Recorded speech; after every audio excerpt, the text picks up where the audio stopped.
Se a sociedade me abandona, a solidão é suportável, mas se eu mesmo me abandono, ela é intolerável. E nós vivemos na era de pessoas que se conectam com o mundo, mas não se conectam consigo mesmo.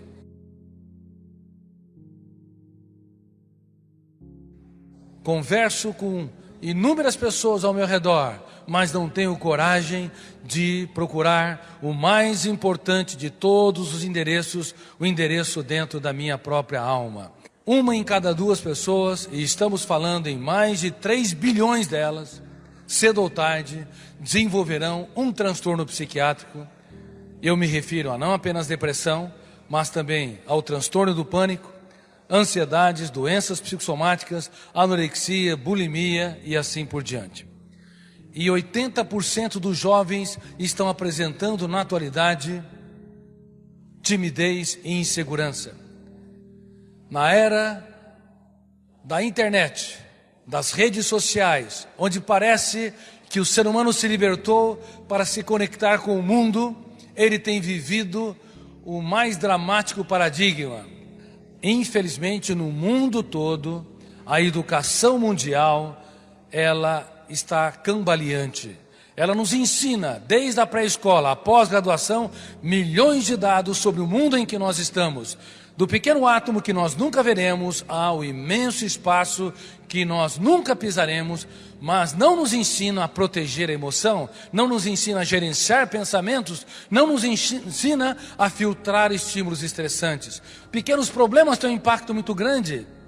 Uma ofensa, uma perda, uma frustração os angustiam. Eles não sabem nem como lidar com o tédio, com a angústia básica que todo ser humano, cedo ou tarde, experimenta na sua história. Por que muitas pessoas usam drogas? E por que todas as medidas preventivas têm sido insuficientes para estancar este grave mal do século? Por que, reitero, nunca uma geração teve tanta oportunidade para ter prazer? A indústria do entretenimento na atualidade é pelo menos 100 vezes mais poderosa do que a indústria do lazer na época de Roma. Roma tinha o quê? No auge de Roma, tinha o Coliseu, onde havia pão e circo. A nossa indústria atualmente, capitaneada pela internet, pela televisão, capitaneada também pela música, literatura, jogos de videogame, computadores, esportes e assim por diante, deveria ter fomentado uma geração feliz, mas nós tomamos o caminho errado. Estamos diante da geração, como eu disse, mais ansiosa, mal-humorada, recluída, autoabandonada e cronicamente insatisfeita. Quando você tem uma demanda, uma necessidade vital de prazer, então as drogas acabam ocupando o que a sociedade não consegue propiciar. Como eu posso proteger a mais excelente propriedade? Como eu posso proteger o território da emoção? Como eu posso gerenciar pensamentos? Qual a natureza dos pensamentos? E quais são os fenômenos que estão na base da construção desses pensamentos? Se nós estudarmos esse complexo fenômeno, a nossa mente vai mudar. Tudo que nós sabemos sobre nós mesmos, sobre as pessoas, sobre a vida, vai sofrer uma grande cirurgia. Por exemplo, vocês teriam coragem de entrar numa aeronave sabendo que o piloto não tem experiência de voo? Sim ou não? Sejam honestos. Quem é que sofre por antecipação? Então a turbina está em pane. A aeronave está com problema. O seu eu não está conseguindo dirigir o mais complexo e importante de todos os fenômenos psicológicos, que se nós não gerirmos a empresa chamada mente humana, ela pode ir à falência, gerando uma série de sintomas psíquicos e psicossomáticos. E a partir de hoje, talvez vocês tenham um novo conceito sobre o que está na base da nossa mente e como nós precisamos mudar a nossa agenda. Em primeiro lugar, não é apenas o eu que constrói cadeias de pensamentos. Eu penso o que eu quero, vocês pensam o que querem, tá certo? E quando nós queremos, mas também nós pensamos o que o nosso eu não quer. Por isso que nós fazemos o velório antes do tempo. É por isso que nós sofremos por antecipação. Quem já tentou apagar uma pessoa da sua vida que o frustrou? Quem é que conseguiu? Quanto mais você tentar excluir uma pessoa, anulá-la da sua história, rejeitá-la, negá-la, há um fenômeno inconsciente chamado RAM, Registro Automático da Memória. Esse fenômeno registra no córtex cerebral sem autorização do eu, fazendo com que a pessoa que te feriu vá dormir com você e perturbar o seu sono. Porque o registro na memória não depende do eu, do piloto da aeronave mental. O registro é inconsciente, é involuntário. Por isso ele se chama registro automático da memória. Portanto, os mecanismos que o ser humano sempre usou para resolver os seus problemas, afastar-se do conflito, rejeitar, anular, excluir, na verdade, colocou mais combustível no seu conflito, formando janelas traumáticas ou conflitantes ou janelas killer. É uma janela que assassina o prazer de viver, a estabilidade emocional, o encanto pela vida. O volume de tensão é tão grande, quando nós entramos numa janela killer, o volume de tensão dessa janela killer bloqueia milhares de outras janelas e o eu não consegue dirigir a aeronave mental, formando a síndrome do circuito fechado da memória, que é uma das síndromes que tem causado uma destrutividade na espécie humana. Por exemplo, cerca de 10 a 20 milhões de pessoas tentam suicídio por ano. Mas eu lhes digo que, de fato, elas não querem matar a vida, elas querem matar a sua dor.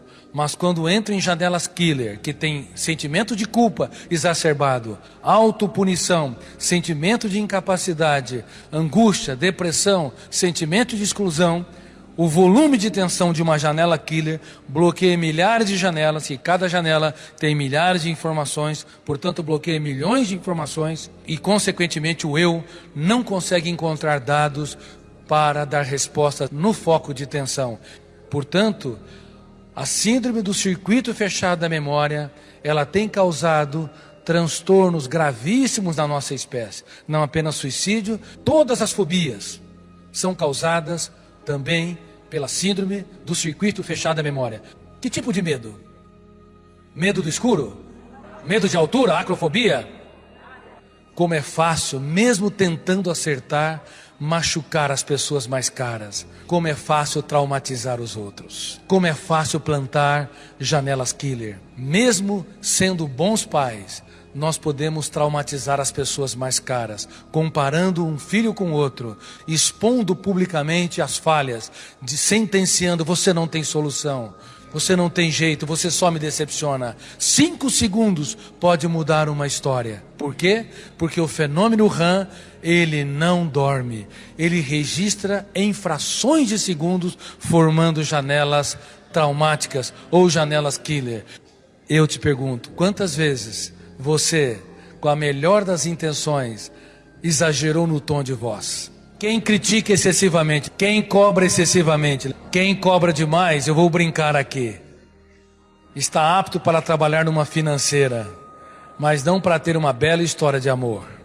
Eu vou te pedir, todos os dias, aprendam a plantar janelas lights. Janelas lights dão sustentabilidade para as funções mais complexas da inteligência. Número 1, aprender a pensar antes de reagir, colocar-se no lugar do outro. Proteger a emoção, gerenciar pensamentos, filtrar estímulos estressantes, ter prazer em se doar, trabalhar perdas e frustrações, desenvolver um raciocínio esquemático. As janelas lights, elas dão sustentabilidade para o desenvolvimento dessas funções importantes. E para isso, por favor, de agora em diante, elogie cada vez que o seu filho, o seu cônjuge, o seu amigo, o seu colega de trabalho fizer qualquer coisa adequada. Faça pelo menos de 3 a 5 elogios para cada crítica que fizerem. Vá além do modelo ou da ferramenta dos elogios.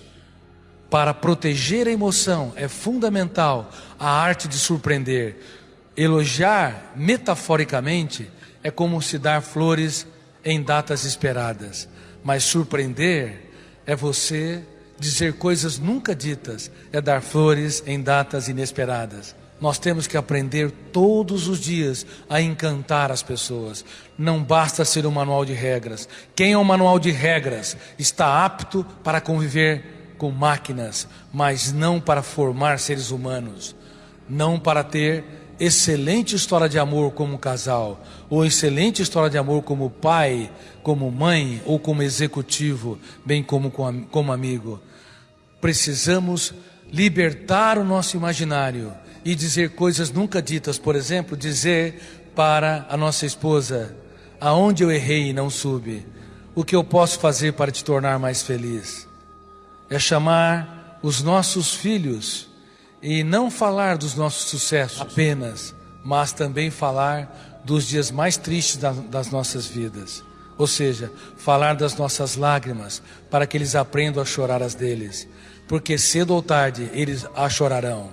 Não há céu sem tempestades na vida de ninguém. E para desenvolver resiliência, que é uma função complexa da inteligência, para suportar contrariedades e manter a integridade, é necessário transferir o capital das experiências. Mas é incrível, pais no mundo todo, eles transferem o capital financeiro, mas não entendem que transferir o capital das experiências é a mais importante ferramenta para produzir mentes brilhantes.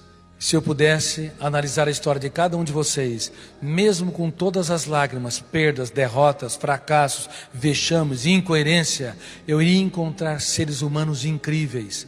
Porque todas essas experiências são materiais nobilíssimos para formar pensadores resilientes, altruístas, solidários e tolerantes. Mas, infelizmente, nós não transferimos o capital das nossas experiências. Nós não sabemos falar de nós mesmos.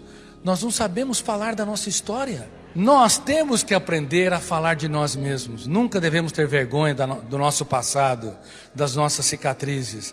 Nós temos que aprender a comunicar a nossa história, porque não é possível proteger a emoção se nós nos escondemos atrás dos nossos títulos, das nossas cobranças, da nossa arrogância, da nossa conta bancária. Portanto, queridos amigos, por favor, há um mundo a ser explorado dentro de você e dentro das pessoas que vocês amam.